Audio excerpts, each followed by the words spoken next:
Oi, pessoal. Bom dia. E aí, tudo bem com Bom vocês? dia. Bom dia, professor. Bom dia, professor. Bom dia, Lande. Bom dia. Tudo bem? Como é que estão as coisas aí?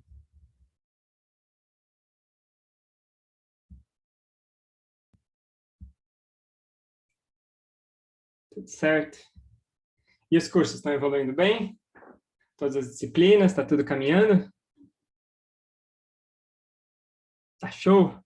Aí sim.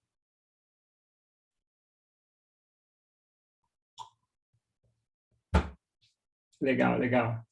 Estamos indo, né, Thiago? Vai levando.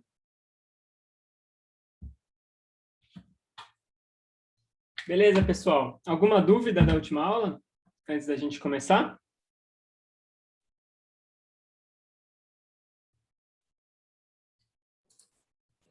Tudo bem para mim. Beleza. Tá caminhando, só que não sei para onde. É isso aí, Marcos. Pelo menos tá caminhando, já é o começo, né? Ótimo. Show, pessoal. Então, olha só, vamos retomar o que a gente está discutindo na última aula. A gente terminou falando das regras. Regras para combinar derivadas.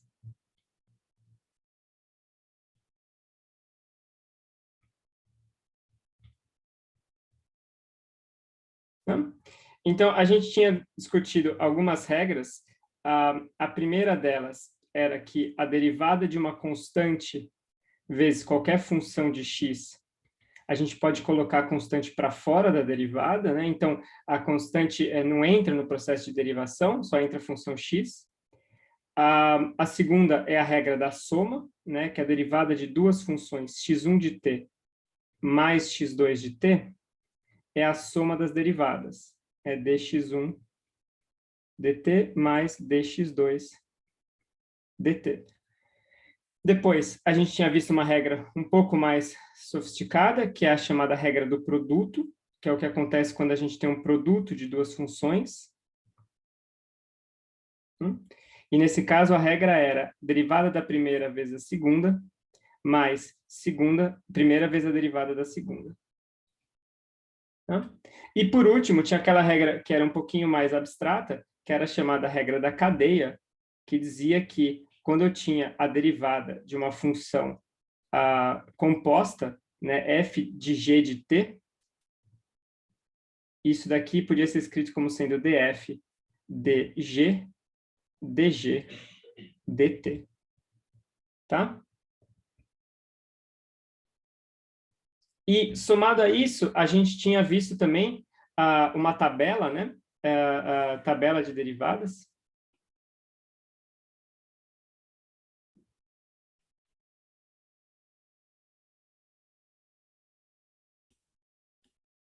A gente tinha visto alguns resultados. Então, por exemplo, tinha aquela regra para a derivada de polinômios, que era nt elevado a n menos 1. A derivada da exponencial é a própria exponencial. A derivada da função seno é cosseno. E a derivada da função cosseno é menos a função seno. Tá? Então, isso daqui resume, de uma certa forma, quase metade do curso de cálculo de vocês. Ou seja, 2 meses do curso de cálculo está mais ou menos resumido, mais ou menos, tá?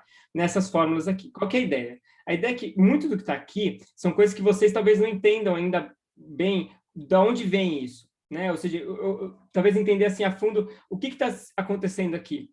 Mas essas daqui são regras operacionais. Então, são coisas que assim você consegue usar. É fácil de usar isso daqui, né? Então, parte do processo de aprendizado é tanto entender o que está acontecendo quanto saber usar, né? A parte do entender o que está acontecendo, vocês vão ver em todo detalhe no curso de cálculo. A gente não vai ter tempo aqui e não tem também nem a necessidade da gente entrar muito a fundo na interpretação, etc., matemática dessas regras, tá?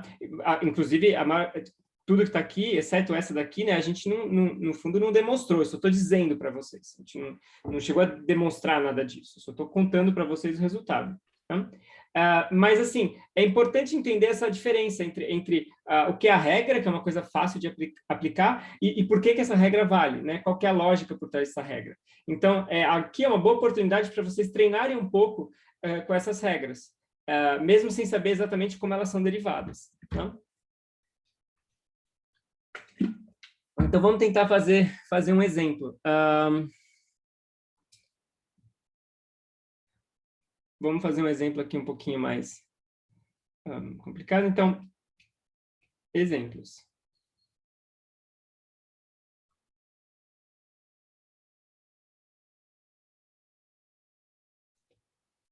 Considera a função x de t igual a 1 sobre 1 mais t ao quadrado. Então, como é que eu calculo a derivada dessa função, dx dt? Então, como é que a gente pode fazer isso daqui? Bom, primeiro, o que a gente faz é a gente define uma função g de t, que é 1 mais t. De tal forma que x pode ser escrito como sendo 1 mais g ao quadrado. E aí, agora, a gente usa a regra da cadeia. Então, a gente escreve isso como sendo dx dg, dg, dt. E a primeira derivada, então, é ddg, da função 1 sobre g ao quadrado. E a segunda derivada é ddt, da função 1 mais t. Então, isso aqui vai dar essa primeira derivada, a gente calcula usando isso daqui, né? Então, o n aqui é menos 2, né? Porque isso aqui é g a potência menos 2. Então, fica menos 2, g elevado a menos 3. E esse é o primeiro termo, vou colocar um colchete aqui. E esse segundo termo aqui, a derivada ddt de 1 mais t, ela é só 1, né? Porque a derivada ddt de 1 é 0, a derivada de uma constante é 0, né? E a derivada de t é 1. Então, esse cara aqui vale 1. Né? Portanto, o resultado é igual a menos 2 sobre g ao cubo, ou seja, 1 mais t ao cubo. Ok? Perguntas?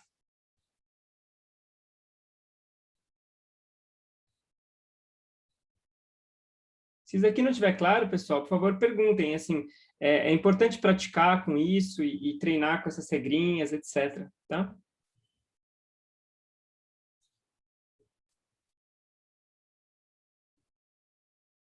Nada? Tranquilo?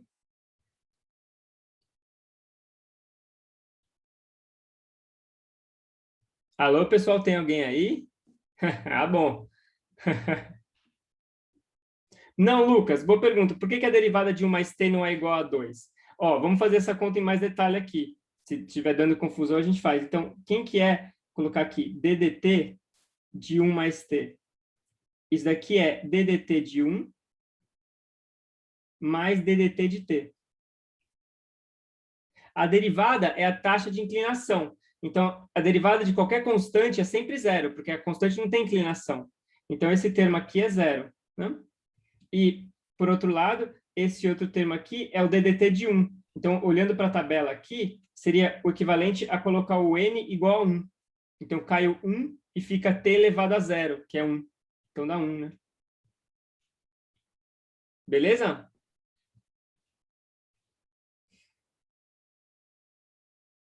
Show. Mais perguntas, pessoal?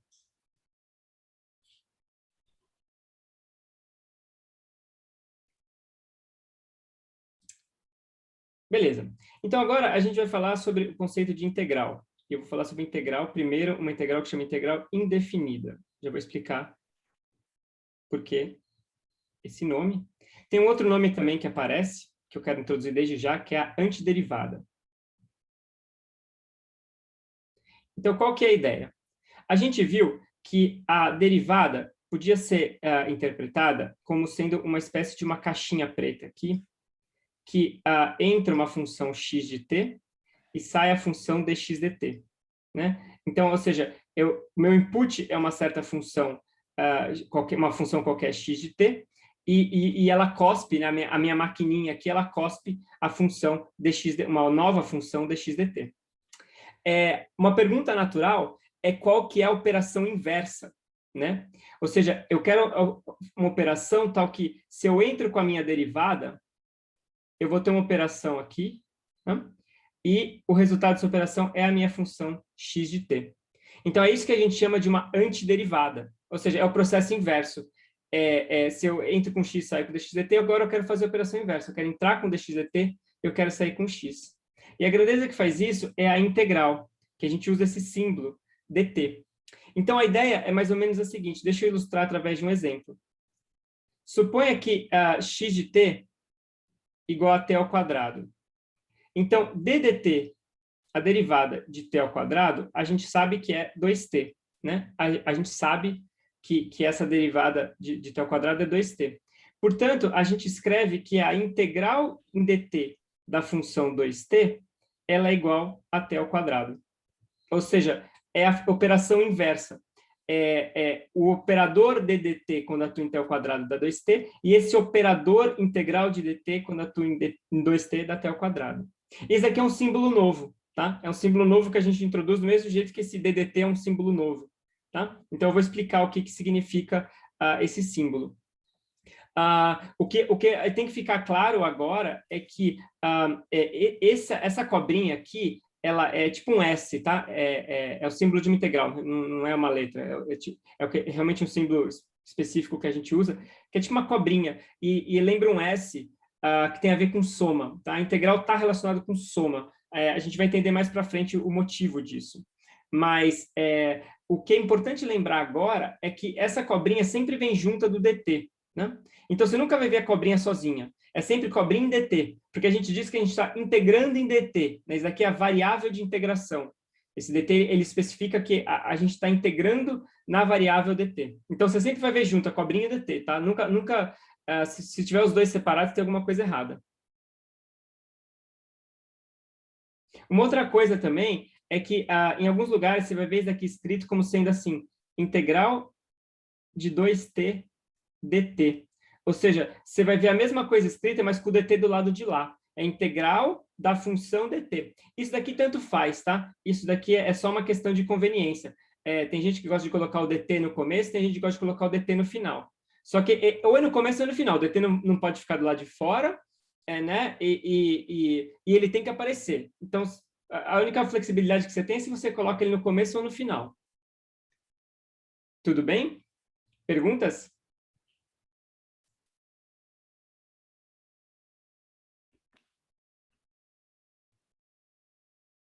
Diga, Gael.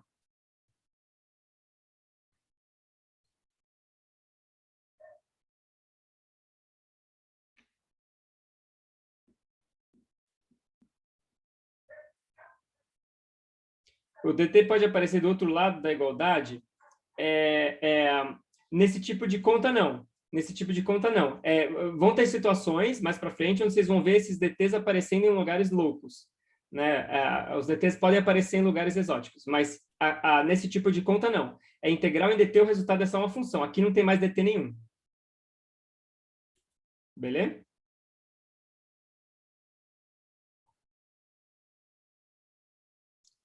Bom, mas, então, assim, o que eu quero que vocês lembrem é que essa operação é uma nova operação, tá? Que a gente está introduzindo aqui, que chama integral. Ela é a antiderivada, tá? Ou seja, ela é a operação que faz o contrário do que a derivada faz. Mas uma coisa que é importante ter em mente é que essa fórmula que eu escrevi, ela não está muito correta, né? Tem um detalhezinho, tem uma sutileza. Né?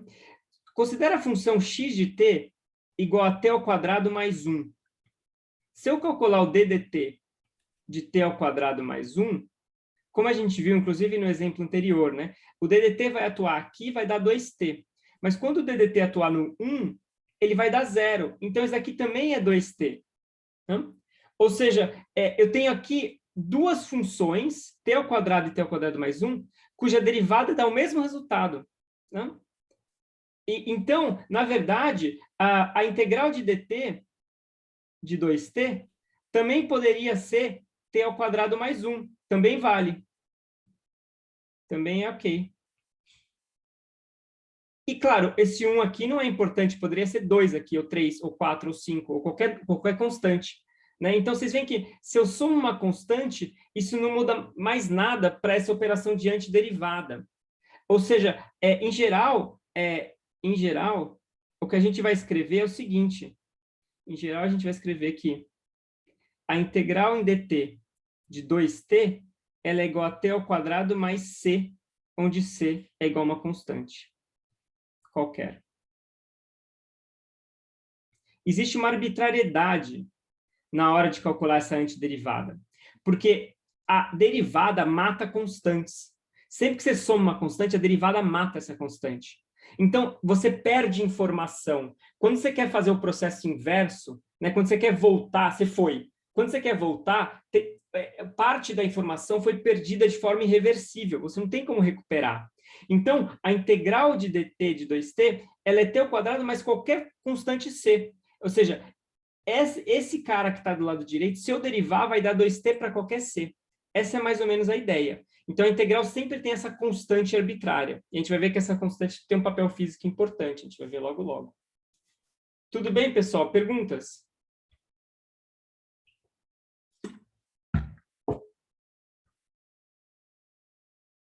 Isso, Leonardo. É sempre necessário colocar essa resposta aqui, no resultado da integral. É alguma coisa mais a constante.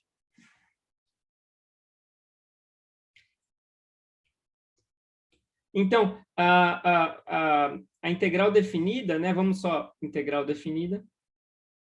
Indefinida, desculpa. Eu já vou explicar daqui a pouco por que a gente chama essa integral de indefinida. Vocês devem estar perguntando assim, mas o que é indefinido, né? É porque vai ter uma outra integral que a gente vai chamar de definida. Por enquanto, é mais fácil vocês pensarem nisso daqui como sendo a antiderivada, tá? É que a maior parte das pessoas não usa esse nome antiderivada, as pessoas chamam isso de integral. Então, tipo assim, apesar de antiderivada ser o nome que faz sentido agora, não é o nome que todo mundo gosta de usar, né? Mas então, só para escrever o resultado geral, a ideia é a seguinte, né? Se fzinho de t é a derivada de fzão de t, então a integral de fzinho de t é o fzão de t mais uma constante. Né? Essa é o teorema da integral indefinida. Ou seja, essa é a ideia da integral indefinida. Se fzinho é a derivada de fzão, então a integral de fzinho é o próprio fzão. Você recupera, né? Você foi e aí você volta. Só que quando você volta, você tem uma arbitrariedade. Então, você tem uma constante c.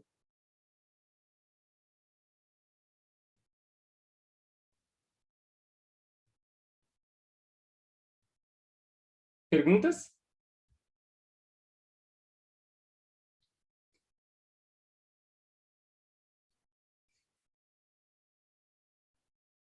Vamos fazer alguns exemplos. Stephanie, então, essa daqui é a indefinida. Eu vou falar da definida também, daqui a pouquinho. Beleza?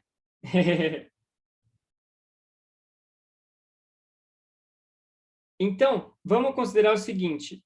Qual que é a integral de uma constante A? Onde A é uma constante.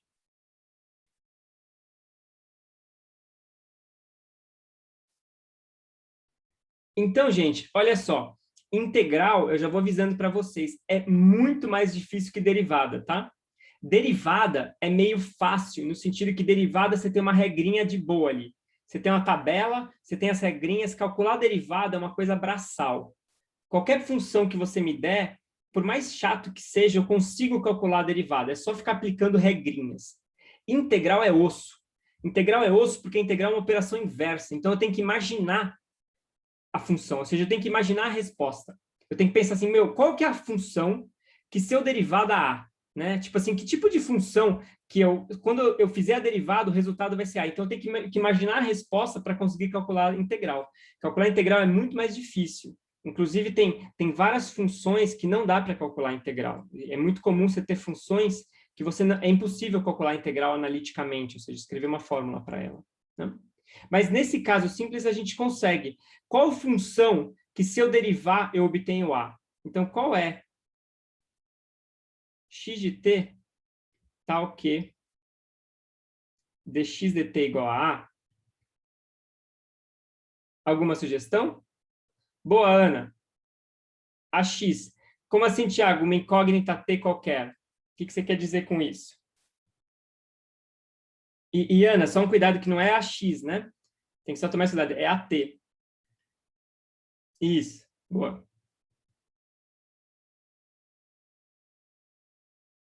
Como assim, Tiago? Uma variável. Que variável?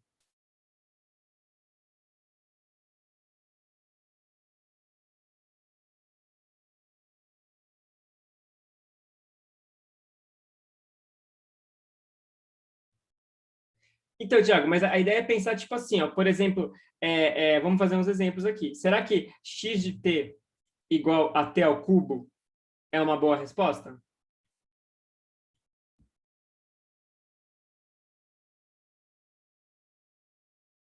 Porque se eu derivar t ao cubo, eu vou obter 3t ao quadrado. Ou seja, eu não vou obter a constante a, né? Pode pensar que a tem um valor, sei lá, a igual a 49. Né?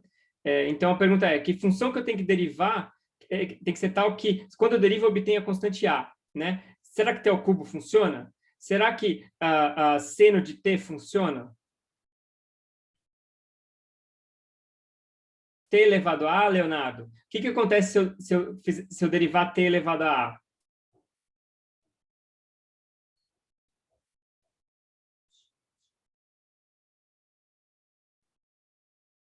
Ó, se eu derivar t elevado a A, eu vou obter a t elevado a A menos 1. É verdade que caiu um a aqui, mas eu ainda não obtive a função a, né? A só, né? Eu obtive uma outra função. Então, vocês veem, assim, isso é legal, porque, ó, gente, isso daqui não é fácil não, tá? Integrar é complicado por causa disso. Você tem que manjar de derivada, então você tem que entender bastante, assim, de derivada, né? Você está realmente craque em derivada para conseguir chegar aqui e falar assim, não, eu vou adivinhar o resultado, né? Eu vou adivinhar que o resultado é tanto. Tá? Então, a resposta a resposta é x de t igual a A vezes t, mais uma constante, né? Para qualquer constante c. Para qualquer c. Ou seja, deixa eu colocar isso aqui mais para cá. A gente diz que a integral em dt de A é igual a AT mais C. Porque se eu derivar esse cara, o C morre e a derivada do T é 1, então eu obtenho exatamente o A. Então, a integral em dt de A é isso daqui. Tá? Vocês podem ficar tranquilos. A gente vai usar o conceito de integral aqui, a gente vai precisar disso, mas, felizmente, a gente não vai ter que calcular integrais muito difíceis. Calcular integral é uma arte, tá? Não é nada fácil. E vocês vão aprender sobre isso no curso de cálculo. Como eu disse, vocês têm que primeiro manjar muito de derivada, tá craque em derivada, para conseguir ficar calculando integrais mais complicadas. Felizmente, aqui a gente só vai calcular algumas integrais bem básicas, tá? Mas o que é importante é entender o conceito. Esse conceito da integral como sendo uma antiderivada, ou seja, é a operação inversa.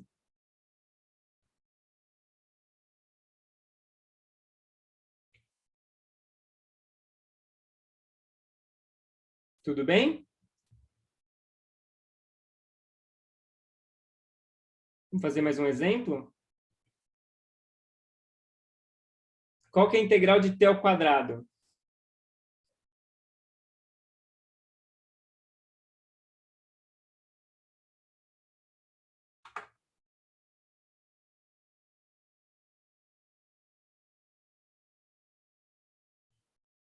Boa, Tiago. Isso aí. Qual o raciocínio? Explica qual a sua lógica.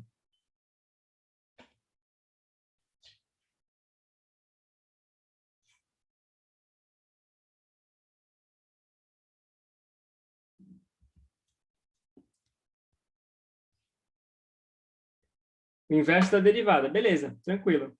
Então, a ideia é a seguinte. A gente sabe que ddt de t ao cubo é 3t ao quadrado. Isso daqui é o que a gente tem na tabela. Então, a gente está perto, né? Ou seja, a gente obteve uma coisa que assim, é quase t ao quadrado, mas tem um 3 errado. Então, a gente tem que dar uma ajustada aqui e escrever assim, que ddt de t ao cubo sobre 3 é igual a t ao quadrado. Aí agora eu obtenho t ao quadrado mesmo. E claro, no final tem que somar uma constante. Portanto, a integral em dt de t ao quadrado é igual a t ao cubo sobre 3 mais uma constante c. Ô, Celso, ambos trabalhavam tanto com integral quanto derivada. Essa notação mais moderna é de Leibniz. Tá? Essa notação que a gente usa vem de Leibniz. Newton fazia as coisas de um outro jeito. Depois o Riemann formalizou isso matematicamente, Raul. Exato. Então, do mesmo jeito que a gente tem uma regrinha para derivar polinômios, a gente tem também uma regrinha para integrar em polinômios, né? Então, a gente tem a integral de polinômios.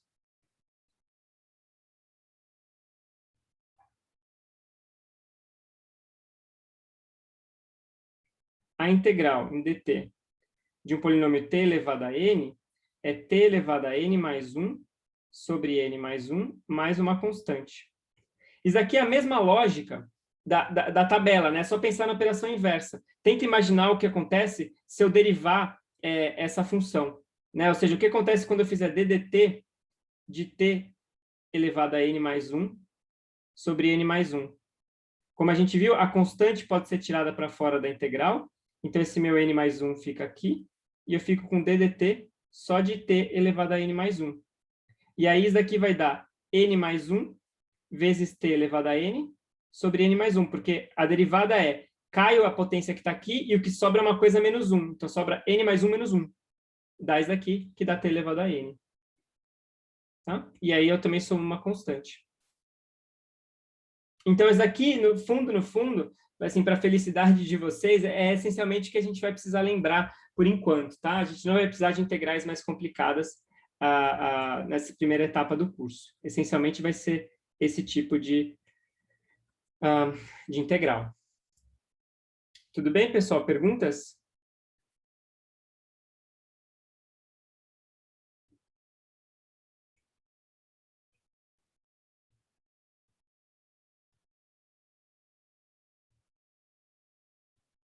Beleza.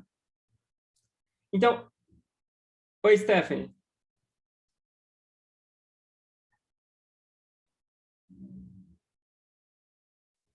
Peraí. Então, a integral é a operação inversa da derivada, né? Então, se eu quero integrar t elevado a n, a potência sobe. Quando eu derivo, a potência cai, né? Quando eu derivo, o n vai para n menos 1. Quando eu integro, a potência sobe. Beleza?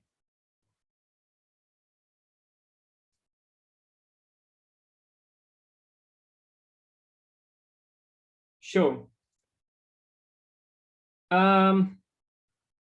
Algumas propriedades, tá? A gente não vai falar tanto de todas as propriedades das derivadas, das integrais, desculpa. Mas tem algumas básicas que vale a pena saber. A primeira é que a integral em dt de a vezes f de t é igual a vezes a integral em dt de f de t. Então, constantes novamente saem para fora, tá? É a mesma história. Se eu tenho uma constante, eu posso puxar ela para fora. E a segunda é que a integral da soma é a soma das integrais. Então, de f1 de t mais f2 de t, isso daqui é a integral em dt de f1 de t mais a integral em dt de f2 de t. Ok? Então, é semelhante às propriedades lá da derivada. A constante sai para fora, soma é só somar. Em particular, claro, Maria, sem problemas. Aqui,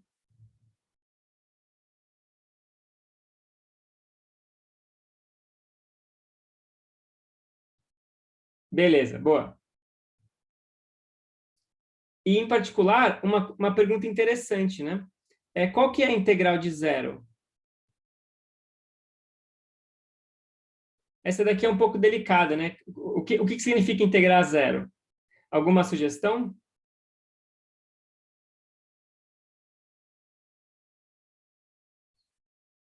Uma constante, exatamente. Integral de zero é c. Perfeito. Então, quando eu integro zero, eu tenho C. Beleza. Vou colocar isso aqui como um exemplo. Perguntas, pessoal?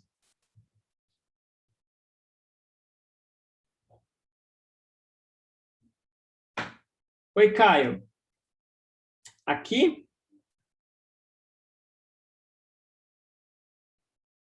Então, tem que ter um n-1 no denominador, porque a ideia é que você quer fazer a operação inversa, né? Então, você quer um cara que, quando você derive, caia isso. Então, quando você derivar esse t elevado a menos 1, esse cara vai cair no numerador. Então, vai aparecer um n-1 aqui, ó, que tem que cancelar com esse cara.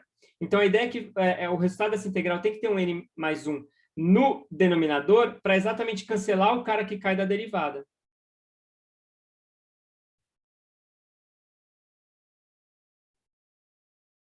Beleza? Boa.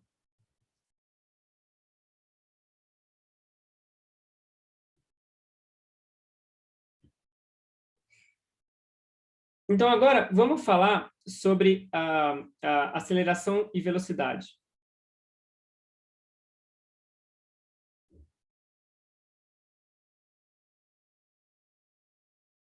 E posição.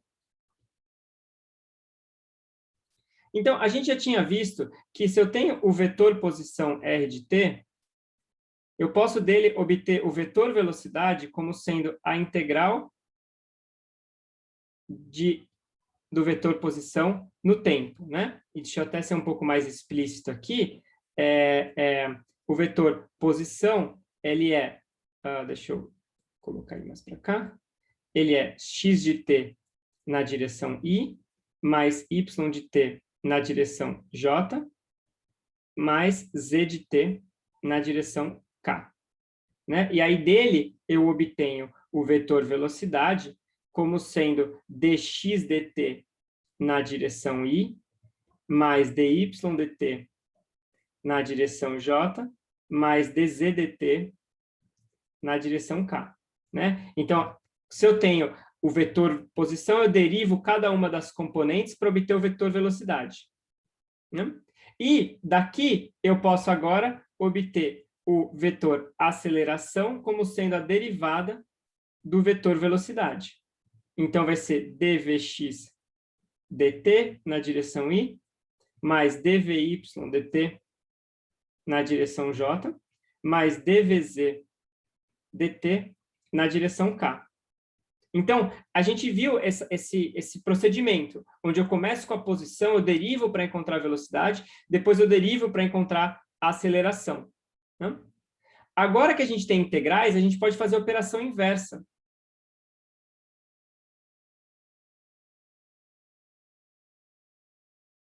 Então, agora a gente pode escrever que a velocidade é a integral em dt da aceleração. E a posição é a integral em dt da velocidade. Né? Ou seja, agora a gente pode pensar no caminho inverso, onde eu começo com a aceleração, dela eu obtenho a velocidade e dela eu obtenho a aceleração. Tá certo? E esse daqui é, na verdade, o caminho comum. Tá? Porque a gente vai ver que a segunda lei de Newton, ela estabelece para a gente modelos para aceleração. Então, o caminho natural é, a gente determina quem que é a aceleração, dela a gente integra para obter a velocidade, da velocidade a gente integra para obter a posição. Né? Esse é o caminho natural que a gente faz em mecânica. Não é esse daqui. Em geral, a gente não começa sabendo a posição. A posição é, na verdade, o que a gente quer saber. Né? É que aqui a gente começou falando da posição para introduzir os conceitos de derivada e assim por diante. Mas, no final do dia, o que a gente vai querer fazer é determinar esse cara a partir de um modelo físico. Então, sei lá, as forças, força gravitacional, a gente vai ter a segunda lei de Newton especificando qual que é a aceleração e a gente integra para obter a posição. A gente diz que a gente integra as equações do movimento.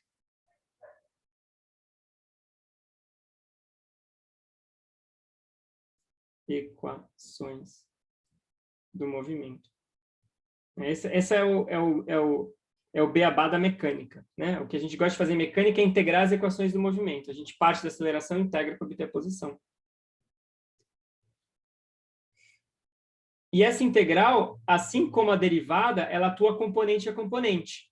Tá? Então, ou seja, tudo que a gente falou para uma função vale para o vetor se a gente pensar em cada uma das componentes. Então, no fundo, isso daqui são 3 integrais e isso daqui são mais 3 integrais, né? Aqui eu tenho que integrar cada componente da aceleração, aqui eu tenho que integrar cada componente da velocidade. Ou seja, por exemplo, V de t é integral em dt de ax de t na direção i, mais integral em dt de AY de t na direção j, mais integral em dt de AZ de t na direção k. Isso daqui, esses versores funcionam como se fossem constantes, eles não afetam a integral, né? Eles não dependem do tempo. IJK não depende do tempo. Então, eu faço essa integral na direção i, essa integral na direção j, essa integral na direção k. Tudo bem, pessoal?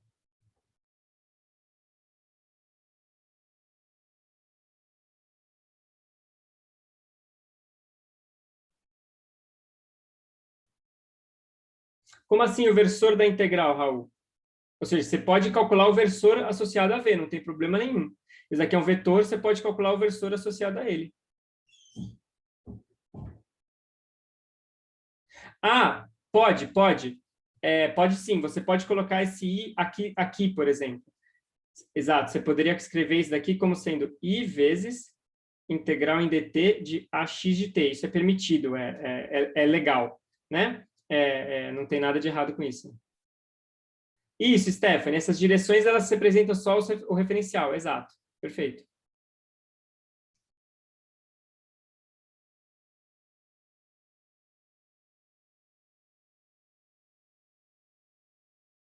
Então, a gente vai ver, ainda nessa aula, se o tempo permitir, se não na próxima, a gente vai ver exemplos de como fazer isso daqui, de como, de fato, integrar essas equações do movimento.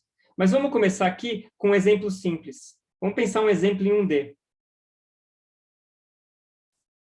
E vamos supor que a aceleração a de t é igual a, que é igual a uma constante. Então, eu estou pensando em 1D, então eu finjo que não existem vetores aqui, né? Eu esqueço a faixinha, a aceleração agora é um número, e eu vou supor que ela é constante. Isso aqui é o típico movimento uniformemente acelerado, né? É o caso, sei lá, da queda livre, por exemplo. Então, a primeira coisa que eu faço é calcular a velocidade. A velocidade vai ser a integral da aceleração. Integral em dt de a. E quanto é que vale isso daqui? O que vocês acham? A gente já fez essa integral antes, né?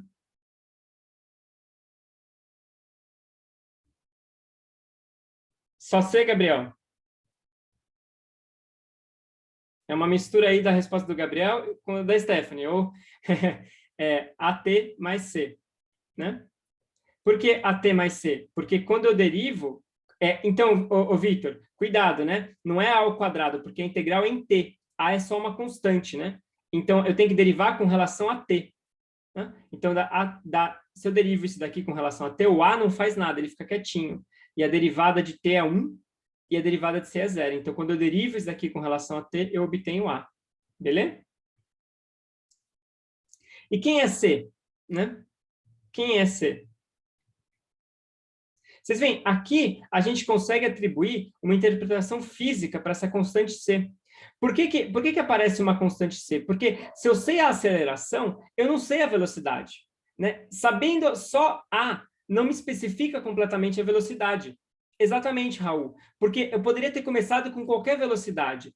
Ou seja, eu falo para vocês, ó, um carro está acelerado a 100, sei lá, 10 metros por segundo ao quadrado. Né? Qual que é a velocidade dele? Só esse fato, só essa informação não me determina a velocidade, porque eu preciso saber qual que era a velocidade no início do movimento, né? Então, esse C, ele pode ser especificado pela condição inicial, ou seja, pela velocidade inicial. Então, a gente determinado pelas condições iniciais.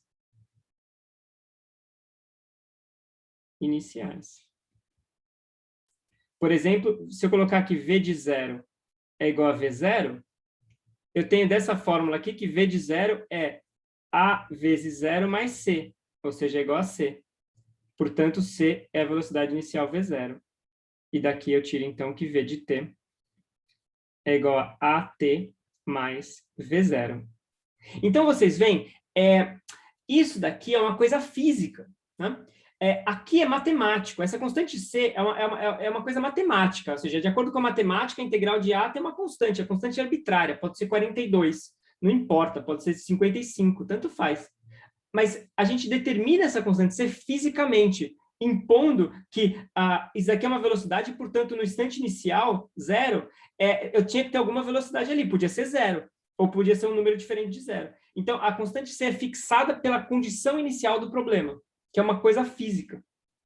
Tá claro, pessoal? Isso é super importante. Se não estiver fazendo sentido, por favor, me perguntem. Por favor, me interrompam.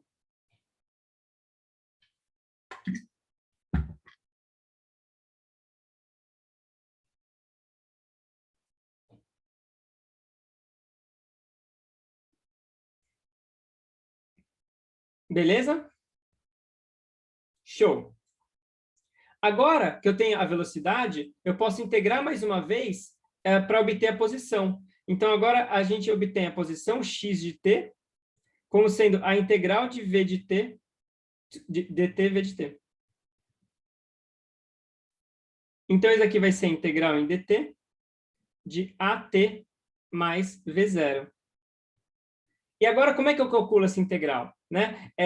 Essa integral já é um pouco mais interessante. Então, a gente pode usar as propriedades que a gente viu anteriormente.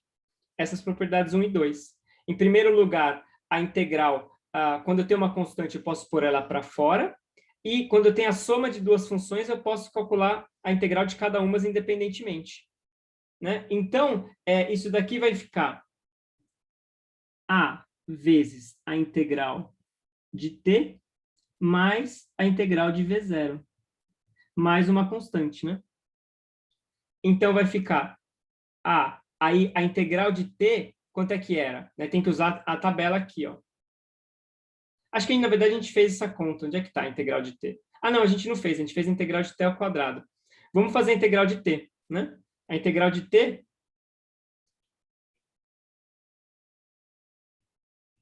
De novo, integral é a operação inversa. Então, é alguma coisa que, quando eu derivo, eu obtenho t. Resposta, t ao quadrado sobre 2. Então, isso aqui vai ficar at ao quadrado sobre 2, mais v0t, porque aqui é a integral de uma constante da t, mais uma constante c. Tá? Tiago, boa, o seu resultado está certo, tem que só tomar um pouco de cuidado com essas constantes, tá? Isso daqui pode ser um pouco confuso em primeira vista, pessoal, mas quando a gente escreve C assim, a gente, em geral, quer dizer uma constante genérica. Então, esse C, ele não tem nada a ver com esse C. Inclusive, se a gente quiser ser cuidadoso, vamos chamar isso aqui de C', tá? Só porque, assim, isso aqui é uma constante, é um número aí que aparece, que tem que ser determinado. Mas esse C não tem nada a ver com esse daqui, tá?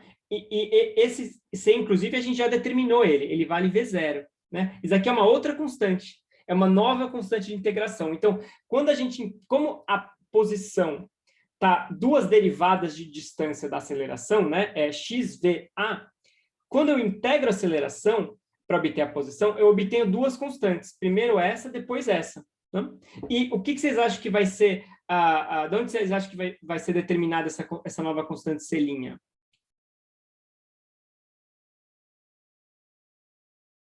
O que é esse ponto, Daniel?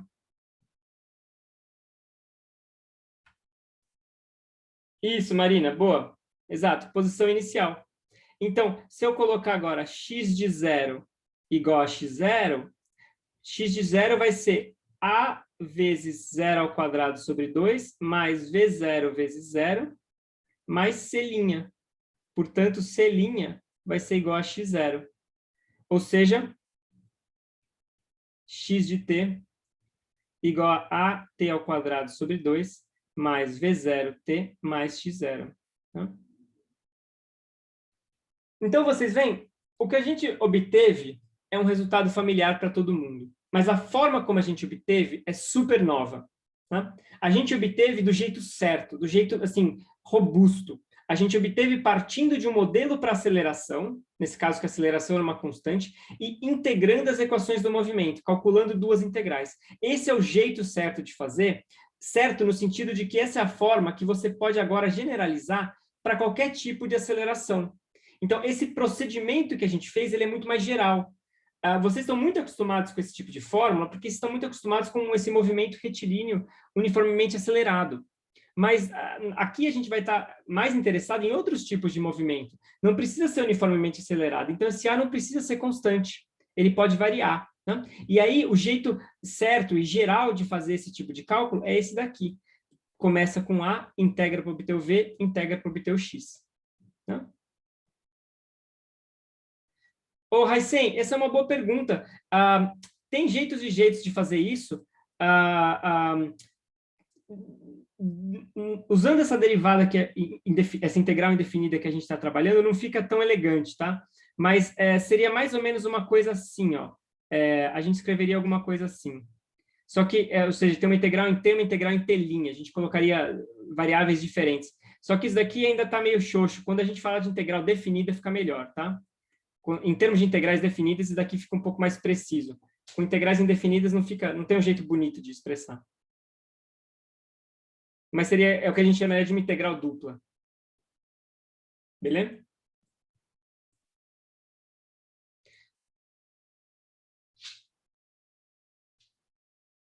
Oi, Lucas. Nesse tipo de cálculo, as constantes de integração, né, esse C, de forma geral, que a gente chama de uma constante de integração. A constante de integração, ela sempre tem que ser imposta por algum tipo de condição inicial, né? Então, aqui nesse caso é a posição e a velocidade inicial, mas em outros modelos pode ser outro tipo de condição, né? Então, sempre tem que assim, especificar a partir de... Ou seja, é um ponto de partida. A integral, ela fala para a gente como é que a coisa evolui. Ela não fala para a gente onde a coisa começa. Né? Então, essas constantes de integração, elas estabelecem onde a coisa começa.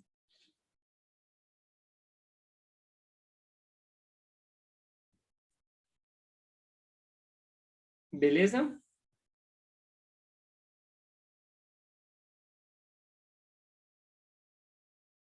Show, pessoal. Então, antes da gente passar para mais exemplos físicos, a gente meio quase terminou aqui a parte matemática, né? Então, porque a gente está falando de cinemática, a gente introduziu os conceitos matemáticos primeiro de vetores, depois de derivadas, agora integrais. A gente praticamente terminou, tá? Ou seja, com isso a gente tem agora o ferramental completo para começar a trabalhar diferentes problemas na mecânica. Então, a partir da próxima aula, a gente já vai começar a usar isso para estudar problemas em mecânica.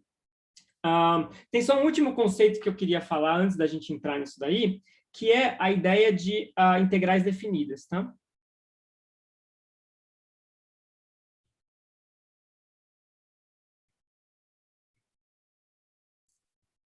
Integrais definidas, de novo, é algo que vai ser estudado no curso de cálculo. É uma coisa que, teoricamente, eu poderia nem falar aqui, tá?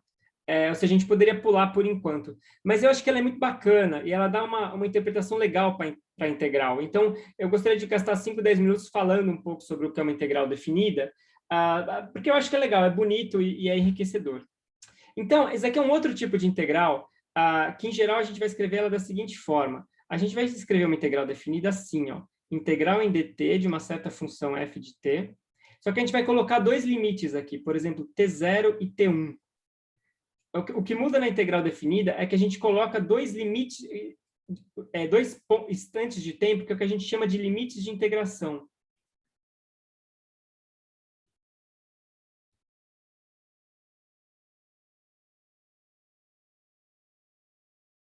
Então, a ideia é que, enquanto que a integral indefinida ela retorna uma função, a integral definida retorna um número. Né? Então, a integral indefinida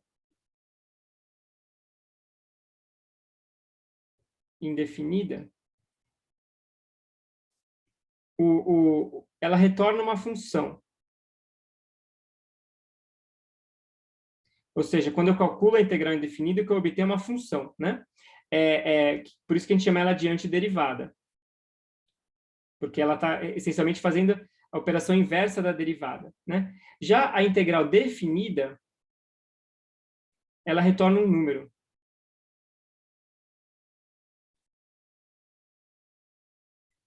E a ideia é a seguinte, lembra que a gente tinha visto a seguinte definição, né? Que se f de t, deixa eu talvez colocar aqui f maiúsculo, se f de t é a integral de f de t dt, então a gente tinha visto que a integral em dt de f, desculpa, aqui é minúsculo mesmo, de f de t é f de t mais c. Isso aqui era indefinida, né? Então, só para deixar claro, isso aqui é o que a gente viu até agora, né? Se eu tenho uma função f, cuja derivada é f, então a integral de f é f. A integral definida, ela é escrita assim, integral de t0 até t1 de dt, f de t, é a mesma função, o mesmo output que tem aqui, só que avaliado nos extremos. Então, ele é assim, f de t2 menos f de t1. Ou seja, eu pego o mesmo resultado da minha integral indefinida, a mesma conta que eu fiz antes, só que eu avalio isso nos extremos. Eu subtraio a diferença. A gente, às vezes, escreve isso aqui assim, ó, f de t, barra grande, t0, t1. Essa barra grande aqui significa avaliado entre t0 e t1. Então, você vê que o resultado da integral definida é um número. É a integral indefinida no final e a integral indefinida no começo. Tá? Entre dois... Desculpa. Desculpa. T0 e T1. Não é T1, T2. T1, T0. Ok? Perdão. Então, a ideia é parecida e o procedimento de cálculo é igualzinho da integral indefinida. A diferença é que, no final, você tem que avaliar a função nos extremos desse seu intervalo de integração. Então, deixa eu dar um exemplo. Qual que é a integral em dt de 2t entre 1 e 5, por exemplo? Então, como é que eu faço isso daqui? O primeiro passo é exatamente o que a gente tinha calculado antes. Qual que era a integral de 2t? Vocês lembram?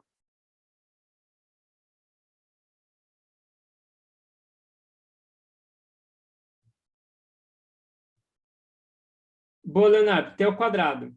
Exato. Integral de 2t é t ao quadrado. Então, o resultado é t ao quadrado. E agora eu vou avaliar isso entre 1 e 5. Opa. Entre 1 e 5. Então, isso aqui vai ser 5 ao quadrado menos 1 ao quadrado. 24.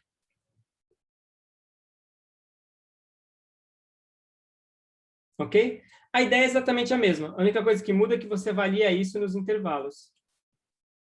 Então, vamos ver outro exemplo. A integral de 0 até 3 de dt vezes 5. Então, quanto que é a integral de 5? Boa, Caio. 5t. Então, isso daqui é 5t, avaliado entre os limites 0 e 3. Então, fica 5 vezes 3 menos 5 vezes 0, ou seja, 15. Ok?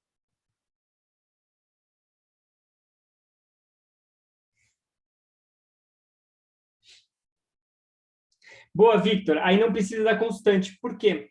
Porque você está fazendo uma diferença entre o final e o inicial. Então, a constante, não importa que constante você colocar, ela morre quando você faz a diferença. Ou seja, eu poderia até colocar uma constante aqui. Eu poderia dizer que isso daqui é 5t mais c. Mas como depois eu avalio isso e faço a diferença entre o intervalo final e inicial, isso daqui morre. Beleza? E aí tem a pergunta do Gabriel aí, o Raul já deu a dica. Por que essa integral é interessante, Raul? Porque a integral definida é a área sobre a curva. Integral indefinida. Definida, desculpa. É igual a uma área sobre uma curva. Isso é uma aplicação muito, muito massa de integral, né? Celso, tá, antes de eu falar sobre a área sobre a curva, esse símbolo, essa barrona grande, ela simplesmente é uma forma de se indicar que essa função aqui tem que ser avaliada entre nesses dois instantes aqui. Então, isso daqui, ó, é exatamente isso daqui. É só uma forma mais compacta de dizer, eu vou avaliar essa função em T1, em T0 e tirar a diferença entre os dois. Tá? Boa. Então, a ideia é mais ou menos a seguinte. Suponha que você tem uma curva aqui. Deixa eu... Opa.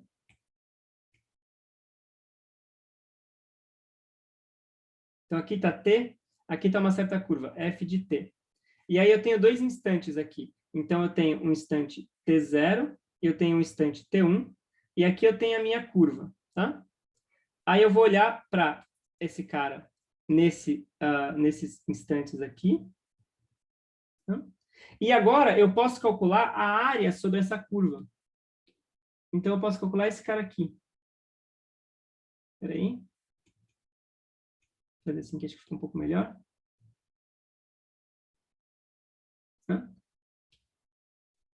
Essa área... Opa.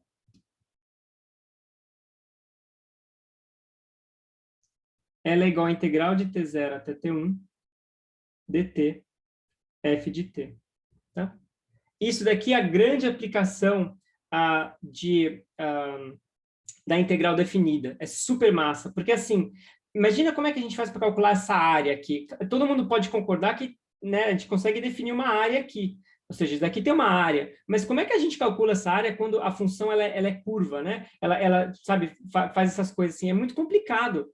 Tipo, calcular a área de um negócio que vai curvando, assim. Se isso daqui fosse um polígono, por exemplo, se eu tivesse lá uma função que, sei lá, é reto aqui, aí tudo bem. Quando é reto, a gente pode usar geometria, né? Sei lá, se isso daqui fosse, por exemplo... Deixa eu fazer um outro exemplo aqui. Se aqui eu tivesse uma coisa assim, ó.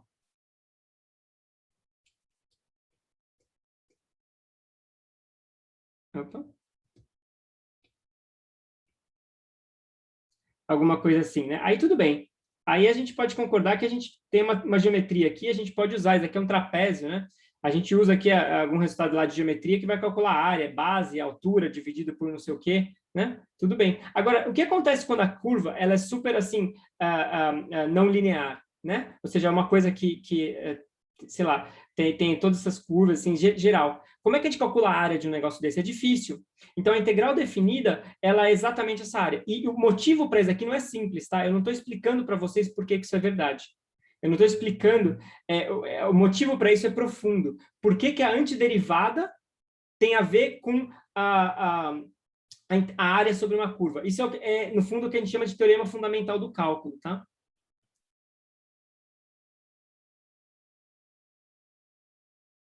Fundamental do cálculo.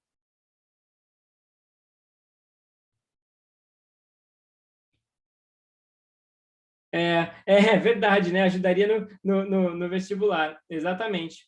Em muitos países, as pessoas aprendem cálculo no ensino médio, né? Aqui no Brasil, a gente não aprende. Mas tudo bem. Ou seja, isso daqui, inclusive, é uma forma útil de você poder calcular área sobre curvas quando você não lembra aquelas formas de geometria, né? Tipo, aqui você tem que só saber calcular uma integral. Se você sabe calcular uma integral, você consegue calcular a área. Por exemplo, nesse exemplo aqui, a gente pode calcular, sei lá, a integral de t0 até t1 da função t, né, que seria essa função que é uma reta. Então, isso aqui daria a integral da função t é t ao quadrado sobre 2, e eu tenho que avaliar isso entre t0 e t1. Então, isso aqui daria t1 ao quadrado menos t0 ao quadrado sobre 2. E aí eu deixo para vocês como exercício que, se vocês pegarem essa figura geométrica aqui e calcularem a área, dá exatamente isso daqui, se vocês usarem a fórmula de um trapézio lá. Né? Vai dar exatamente essa área aqui. Beleza? Perguntas, pessoal?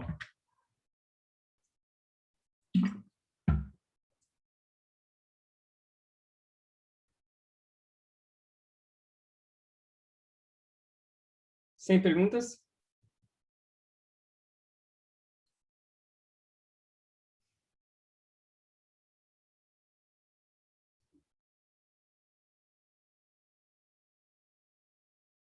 Ok? Última chance.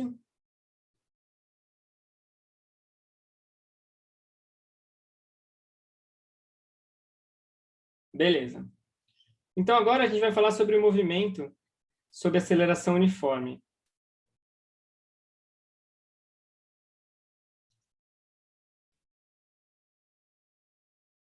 Então, as premissas que a gente vai considerar agora aqui são semelhantes ao que a gente já vem assumindo. Então, a gente vai considerar uma única partícula, tá? A gente vai ter...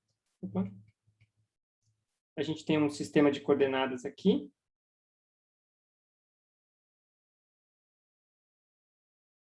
X, Y e Z. E a gente vai considerar o movimento disso daqui, supondo que a partícula está sujeita a uma aceleração... Opa! Uniforme A. Né?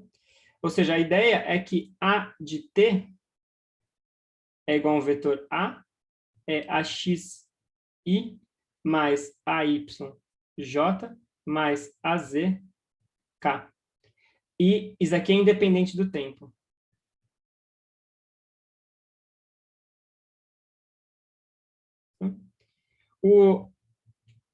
A aplicação natural é o caso da queda livre, né? Onde esse vetor A ele estaria apontado para baixo. Né? Então, no caso da queda livre,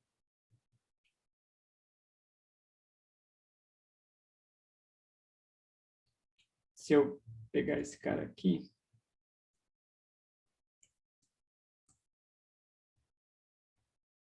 no caso da queda livre, esse vetor A vai estar apontado para baixo aqui, né? Vai ser menos G na direção K. Tá? Então, no caso da queda livre, o vetor A está apontado para baixo.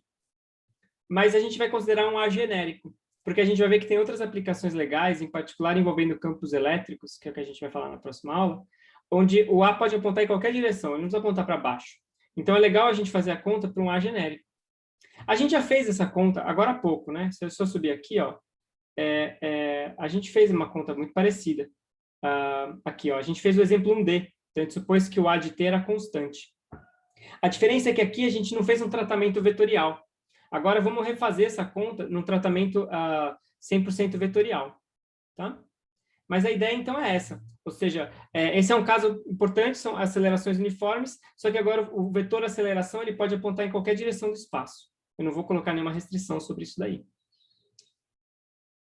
Tudo bem?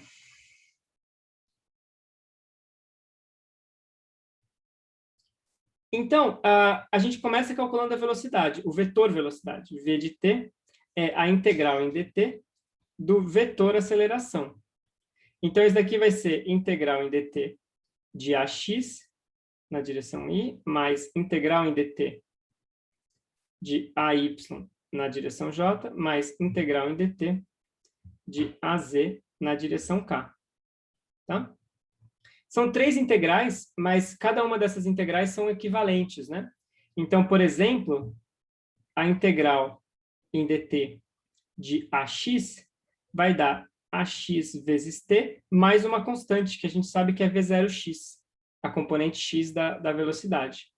E, de forma análoga, para y e z. Então, o vetor velocidade pode ser escrito como sendo axt mais v0x na direção y, mais ayt mais v0y na direção j, mais AZT mais V0Z na direção K. Tá? Então, ou seja, vocês veem que no fundo, o que está em jogo aqui são as componentes x, y e z do vetor velocidade, né? E eu posso agrupar isso daqui. Eu posso escrever isso daqui assim, ó. AXI mais AYJ mais AZK vezes T mais V0X I mais V0YJ mais V0Z K. Ou seja, eu simplesmente agrupo essas coisas de forma conveniente, colocando um T aqui em evidência. Mas agora a gente vê aqui alguns elementos conhecidos, né? esse cara aqui é o nosso vetor A original. E esse cara aqui, ele é o vetor V0. Ou seja, o vetor velocidade inicial. Então, vocês veem que V de t pode ser escrito como sendo A, o vetor A, vezes o parâmetro t, mais o vetor V0. Então, isso aqui pode estar parecendo semelhante, assim, a do tipo, isso aqui é a mesma coisa que a gente viu antes. Não, mas tem uma diferença importante aqui. Isso aqui é uma igualdade entre vetores. A gente está dizendo que esse vetor é igual a esse vetor vezes o parâmetro t mais esse outro vetor. Tá? Isso aqui é um tratamento vetorial geral para aceleração uniforme. Tudo bem, pessoal? Tudo bem essa passagem daqui para cá?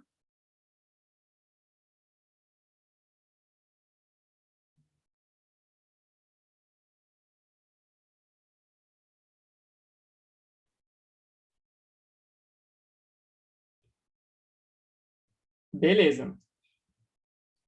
E agora, para terminar, a gente calcula o vetor posição, R de t, que é a integral em dt do vetor velocidade.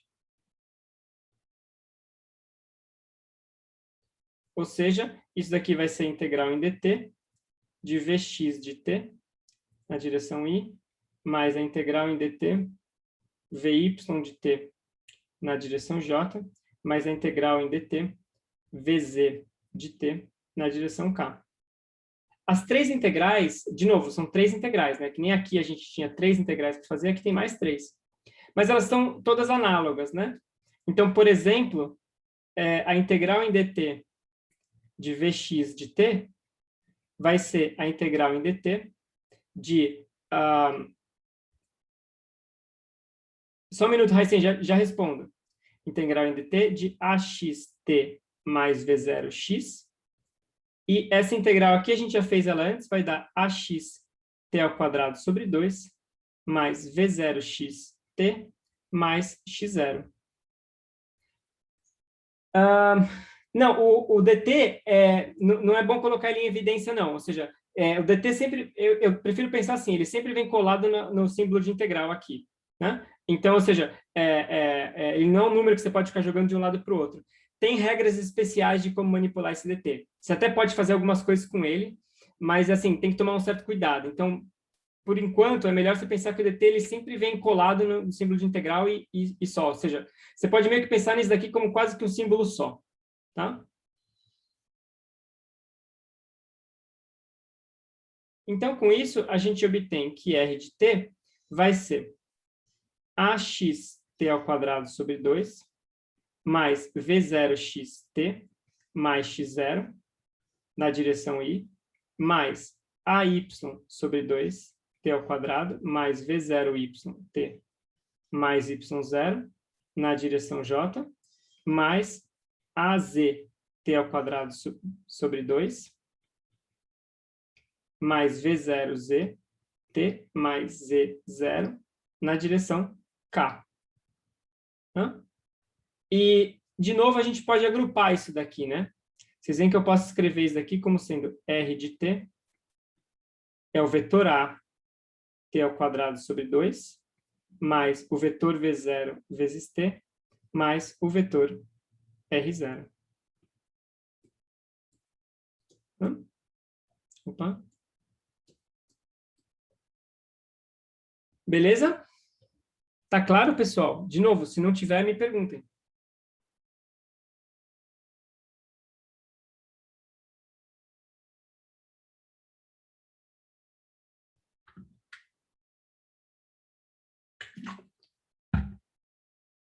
Então, esses dois resultados aqui, deixa eu até colocar eles juntos aqui, eles são, no fundo, o que define o movimento uniformemente acelerado. Né? Tudo isso aqui parece um sorvetão, mas aqui é um tratamento puramente vetorial.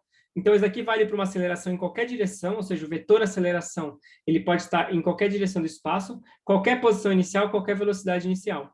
Né? Então, isso aqui já é um upgrade no que, no que vocês viram no ensino médio, porque aqui a gente está fazendo um tratamento que é mais geral. Eu poderia ter, por exemplo, a velocidade atuando para baixo e uma aceleração, sei lá, da propulsão do foguete atuando para a direita. Né? Então, imagina assim, eu tenho, sei lá, um foguete acelerando numa direção inclinada aqui. Então, esse foguete estaria sujeito a uma aceleração nessa direção inclinada, mais a aceleração da gravidade para baixo. Tudo isso está incorporado aqui, ou seja, a gente poderia descrever usando o nosso formalismo. Então, já dá para descrever esse tipo de fenômeno mais complicado, onde a gente tem uma partícula acelerando numa direção e caindo sob o efeito da gravidade na outra, e assim por diante. Tá? Então, isso aqui já é uma coisa bacana, tá? Já é um upgrade.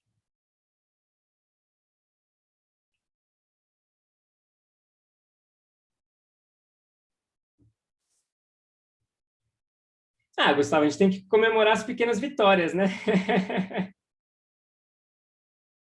Tem que valorizar. Beleza, pessoal? Perguntas?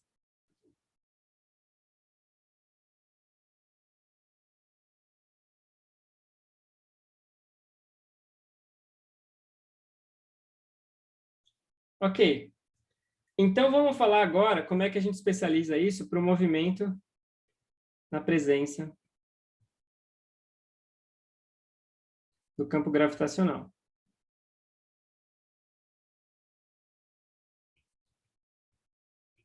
Aí, na próxima aula, eu vou discutir o movimento na presença de campos elétricos, ou seja, já vai ser uma coisa provavelmente diferente do que vocês estão mais acostumados no ensino médio. Mas aqui, acho que para terminar a aula de hoje, seria útil a gente tentar revisitar o movimento na presença do campo gravitacional, já que tem muitos problemas que a gente aborda, não só na lista, mas assim em geral, né, que tem a ver com esse tipo de movimento. Tá? Então, a ideia é que próximo da superfície da Terra, né,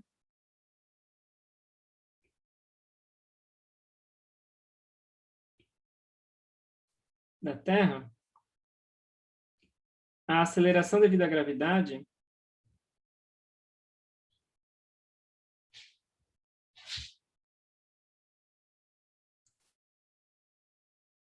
é aproximadamente constante. Tá?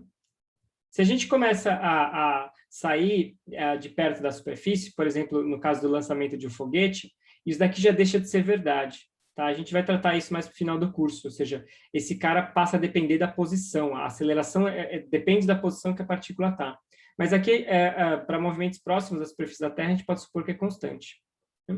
Então, nesse caso, os nossos resultados gerais aqui continuam válidos. Tá? Ou seja, eu tenho essencialmente isso daqui. E a única coisa agora é adaptar essas fórmulas para o nosso problema. Ou seja, é simplesmente pegar esse resultado aqui e colocar que a aceleração ela é menos g na direção k. Então, com isso, eu vou ficar que x de t vai ser igual a v0x t mais x0, y de t igual a v0y t mais y0, e z de t igual a menos g t ao quadrado sobre 2 mais v0z t mais z0. Tá? Ou seja, é só adaptar a nossa fórmula geral para esse caso aqui, essencialmente tirando fora os termos de aceleração nas componentes x e y. Ok?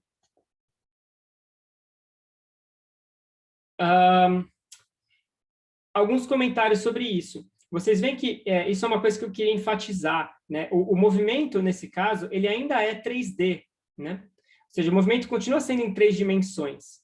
Né? Eu tenho um movimento que é acelerado no eixo vertical e ele é uniforme nos eixos perpendiculares, x e y, mas o movimento ainda é 3D. Tá?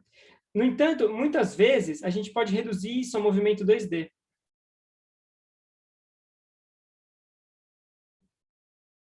Podemos reduzir a descrição a um movimento 2D.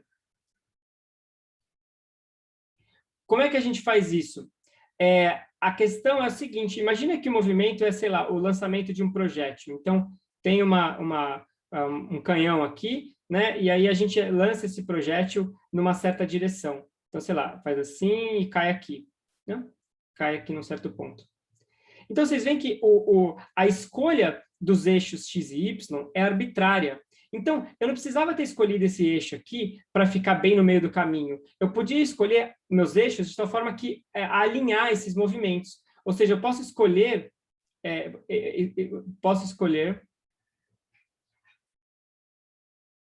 escolher os eixos x, y, tais que V0y igual a 0. Ou seja, eu escolho o movimento para ele ser tipo aqui, ó, daqui para cá. Né? Então, o lançamento do meu projétil, por exemplo, vai ser um vetor aqui nesse plano XZ. E aí, a velocidade inicial no plano Y, ela é 0. E com isso, eu vou ter que y de t igual a y0. Ou seja, a dimensão y continua lá, só que ela está quietinha. Ela não faz nada, né? No eixo y, ela tá parada. E aí, o meu problema se reduz, então, a duas equações de movimentos. X de t igual a x0 mais v0xt e y de t igual a z0 mais v0zt menos gt ao quadrado sobre 2. E, claro, eu tenho as derivadas também, que eu calculo, desculpa, as velocidades, né? Desculpa, gente, z. Eu tenho as velocidades que eu calculo derivando se eu quiser, né? Então, vx de t igual a v0x, eu consigo fazer isso porque eu sei derivar isso daqui, e vz de t igual a v0z menos gt. Não, Raul, boa. Esse meu desenho não ficou top, né? A ideia não é mudar o movimento de lugar, a ideia é rodar esse eixo aqui. Então, imagina que eu rodo em torno do eixo Z. Eu rodo o meu sistema de coordenadas, né? Se eu rodo, ou seja, eu defino meu X, eu rodo o meu sistema de coordenadas e escolho o X de forma conveniente. O ponto é que a escolha de referencial ela é arbitrária, né? A gente escolhe o referencial que a gente preferir. Então, se o movimento é, por exemplo, um lançamento de projéteis, faz mais sentido eu escolher o X desse jeito. Seria uma coisa do tipo assim, ó. Escolher... Peraí, deixa eu ver se eu consigo desenhar. Escolher o X aqui. Acho que isso daqui fica até melhor, né? Deixa eu apagar isso daqui. Seria escolher o X aqui e o Y aqui. Então, ou seja, eu rodo o meu sistema de coordenadas para escolher o eixo X ao longo desse movimento. Não, Gustavo, você não tem que fazer isso. Tá? Não é obrigado. Mas é conveniente, porque aqui você tem 3 equações horárias para escrever, e se você é inteligente assim, e tem uma sacada boa de escolha de eixos, você reduz isso para 2. Então, a escolha do sistema de coordenadas, ela pode simplificar muito a descrição. Isso a gente vai ver vários exemplos ao longo desse semestre de como isso acontece. Onde você, assim, escolhendo um eixo de forma inteligente, você simplifica pra caramba a descrição do seu problema. Tá? Isso aqui seria só um exemplo. Não precisa fazer isso, mas compensa.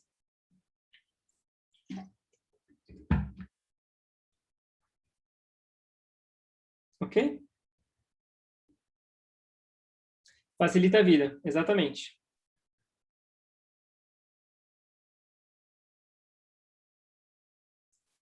Então, ou seja, agora o meu movimento ele está essencialmente resumido a essas 2 equações. E tem várias situações físicas que são descritas por essas equações. Então, vamos examinar isso um pouquinho. Então, vou colocar aqui um sistema de coordenadas. Agora eu tenho aqui o Z e aqui o X, né? Então, agora a minha descrição é essencialmente, são 2 coordenadas, só X e Z. E eu vou ter um movimento que vai ser, essencialmente, esse cara aqui, né? Assim, né? Então, eu posso ter várias opções agora de como o meu movimento se desenvolve. Então, a forma dos movimentos vai depender, no fundo, da minha escolha das condições iniciais. X0, V0, V0x, V0z. Então, por exemplo, nesse caso aqui, seria o caso que eu escolho x0 igual a z0 igual a 0. Isso seria uma possibilidade de movimento. Mas eu posso ter um outro também. Eu vou desenhar alguns aqui para a gente explorar. Quer ver? Vamos ver aqui. Suponha que eu parto daqui, assim, ó. Opa. Peraí. Eu parto daqui, ó. E caio para cá. Né? Então, isso daqui, eu posso imaginar, por exemplo, que tem um palanquezinho aqui, né? Então, eu tenho um palanque aqui, que tem uma certa altura h. Então, nesse caso, eu escolheria x0 igual a 0, z0 igual a h. Ou vamos ver outro exemplo ainda.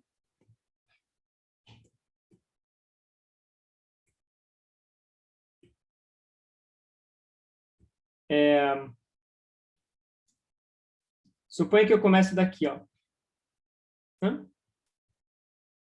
O que significa esse caso? Significa eu ter, por exemplo, aqui um x0, então eu tenho x0 diferente de 0, z0 igual a 0. Então eu tenho diferentes escolhas no meu movimento. Tá? Eu posso começar de cima de algum lugar e cair, etc. Mas tudo isso, assim, o ponto que eu queria chamar a atenção é que tudo isso, no fundo, está contido nessas duas expressões. É só uma questão da escolha das condições iniciais. Tudo bem, pessoal?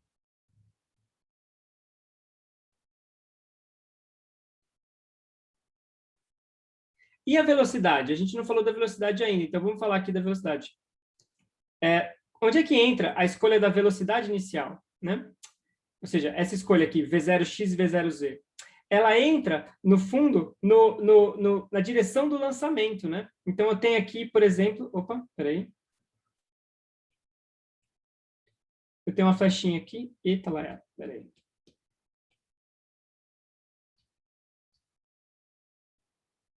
Espera aí que a tecnologia está contra mim aqui. Agora sim. Aqui eu tenho uma velocidade V0. Então, esse vetor V0 é uma flechinha que diz a minha direção do lançamento. Se eu lancei para cá, se eu lancei para cá, se eu lancei para cima e assim por diante. O vetor V0 estabelece a direção do lançamento. Depois disso, a velocidade começa a mudar no tempo. Então, em cada ponto da trajetória, eu vou ter uma velocidade diferente. Tipo, aqui, por exemplo, eu vou ter um V de t. Né? Aqui também, e assim por diante. Mas o meu V0 é o que estabelece essa direção inicial aqui. Então, por exemplo, vamos pegar esse caso de novo aqui, e vamos considerar, eu tenho um movimento assim, mas eu poderia ter também um movimento assim, ó. Né? Isso aqui, inclusive, é um problema da lista, né? Aquele problema do motociclista. Então, o motociclista está vindo aqui, tem um penhasco aqui, e ele sai voando, vum. O que difere isso daqui de um movimento como esse? É só a escolha de velocidade. Então, se eu pegar aqui, nesse caso, o meu vetor velocidade inicial, ele é puramente horizontal. Ou seja, nesse caso aqui, deixa eu até apagar essa outra, nesse caso aqui, V0 é igual a V0x na direção I. Né? Ou seja, eu tenho a partícula sai para lá, o motociclista sai voando com uma velocidade puramente horizontal. Se, por outro lado, eu tiver uma rampa aqui, ele vai sair para cá, e assim por diante. Se eu tenho uma criança arremessando um ovo, o vetor velocidade inicial pode ser, por exemplo, para baixo. Né? Então, eu poderia ter, vamos fazer esse outro exemplo aqui, se eu tenho aquele problema de uma criança que está arremessando um ovo para baixo, deixa eu colocar aqui, aqui, aqui, aqui.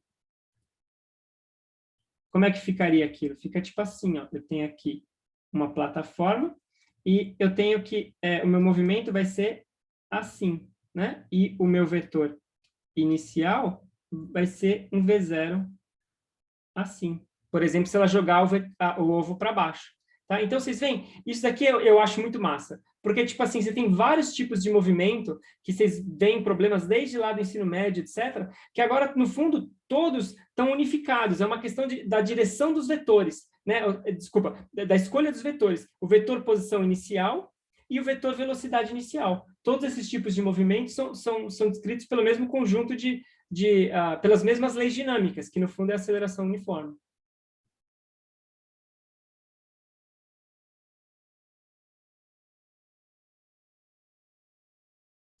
Boa, Guilherme, fico feliz. Perguntas, pessoal?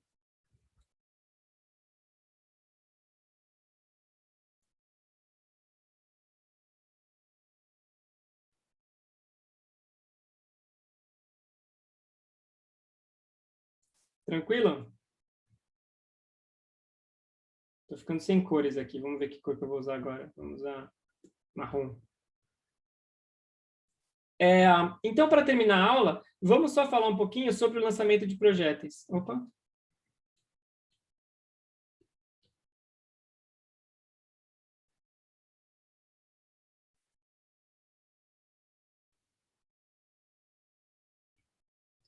Eu só vou introduzir aqui um pouquinho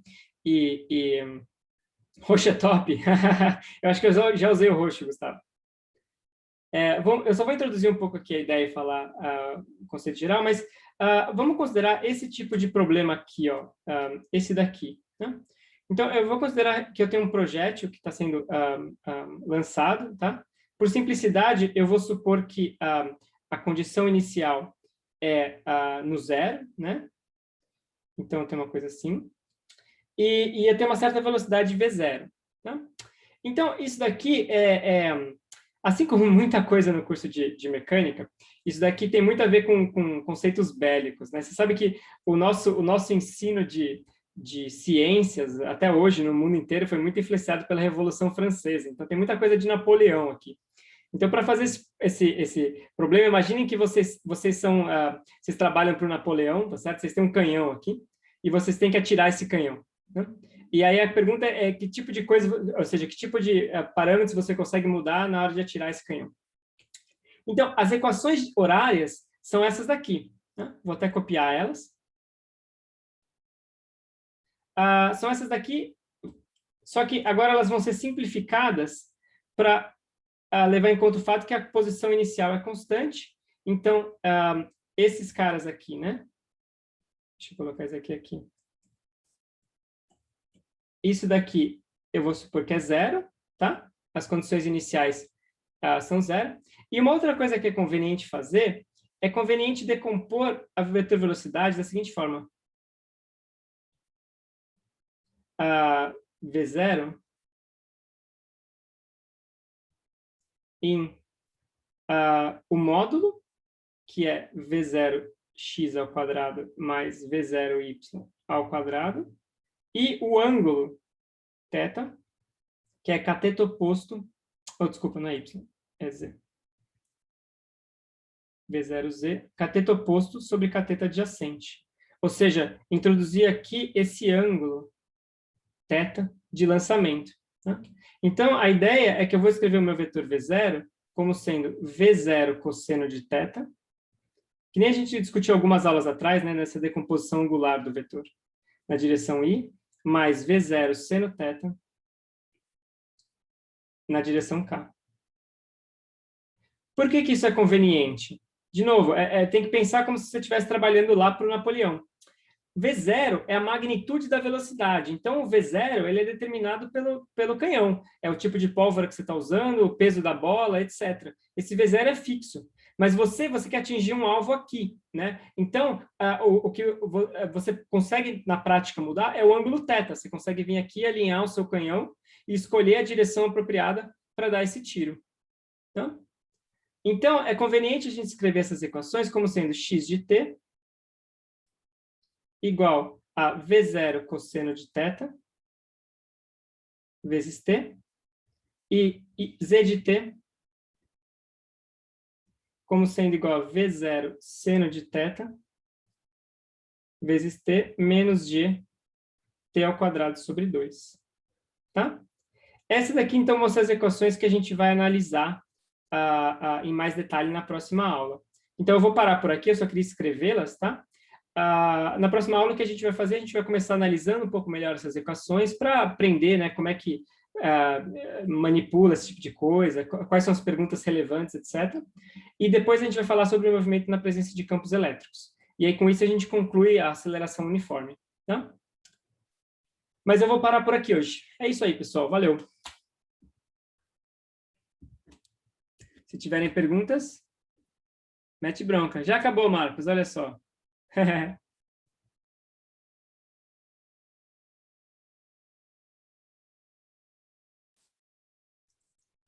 Eu acho que sim, Raul. Eu acho que sim, já dá para fazer a listão inteira.